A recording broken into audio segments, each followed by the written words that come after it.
గతంలో జరిగిన అన్ని ఇన్సిడెంట్లకు సంబంధించి వాళ్ళ ప్రాణాలు పోయిన తర్వాతనే ఒక ఉద్యమాలు కావచ్చు, లేదంటే మనకు జస్టిస్ అని చెప్పి వాళ్ళ పేరుతో వస్తుంది. కానీ మొట్టమొదటిసారిగా మీడియా ముఖంగా తను చెప్పుకున్నటువంటి ఒక తీరు చూస్తే అందరికీ కూడా ఒళ్ళు గగురు పొడుచుకుంటుంది.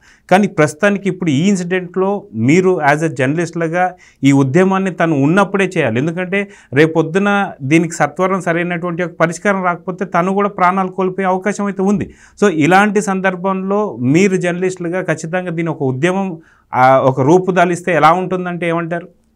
జస్టిస్ ఫర్ జత్వానీ, ఇది జస్టిస్ ఫర్ జత్వానీ అనేది వాళ్ళ ప్రతి కాలేజీలో మహిళలంతా, ఆడపిల్లలు, విద్యార్థులు, స్కూల్లో బాలికలు, మహిళలు, ఈ వర్కింగ్ ఉమెన్ వీళ్ళందరూ కూడా వాళ్ళ రోడ్లు ఎక్కాల్సినటువంటి అవసరం ఉందన్నమాట. ఎందుకంటే ఒక సంఘీభావం, ఇవాళ బాధితురాలకి వీళ్ళందరూ ఒక భరోసా, భవిష్యత్తు పైన ఒక నమ్మకం. నిన్న మనం చూసాం అది ఆమెలో కొరవడింది. ఏది నిన్న ఆ ఛానల్లో తను మాట్లాడుతూ ఉన్నప్పుడు ఒక భయంతో మాట్లాడింది, టెర్రరైజ్ చేయబడింది.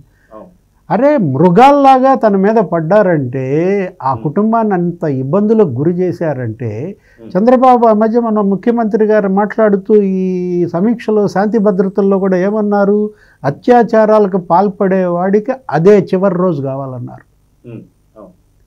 అది కార్యాచరణలో కనిపించాల, యాక్షన్లో కనిపించాల.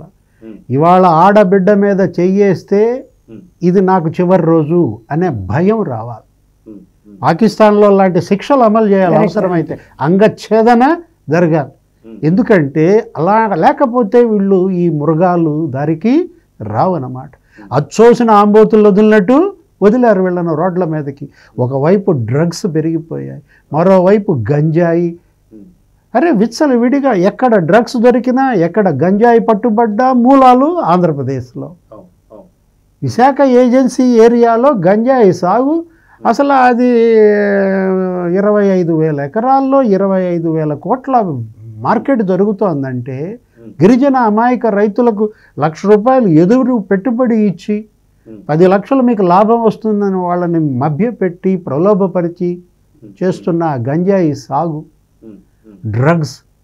సీఎం ఇంటి దగ్గరే గ్యాంగ్ రేపులు జరుగుతుంటే గతంలో మనం చూసాం. జగన్మోహన్ రెడ్డి తాడేపల్లి ప్యాలెస్ పక్కనే గంజాయి అమ్మకాలు, గ్యాంగ్ రేపులు. అసలు ఒక చోటని కాదు, రేపల్లి రైల్వే స్టేషన్లో, పల్నాడులో ఎంతమందిపై సామూహిక అత్యాచారాలు జరిగాయి ఈ 5 ఏళ్లలో. దళిత మహిళలు, ఎస్సీ ఎస్టీ మహిళల పైన.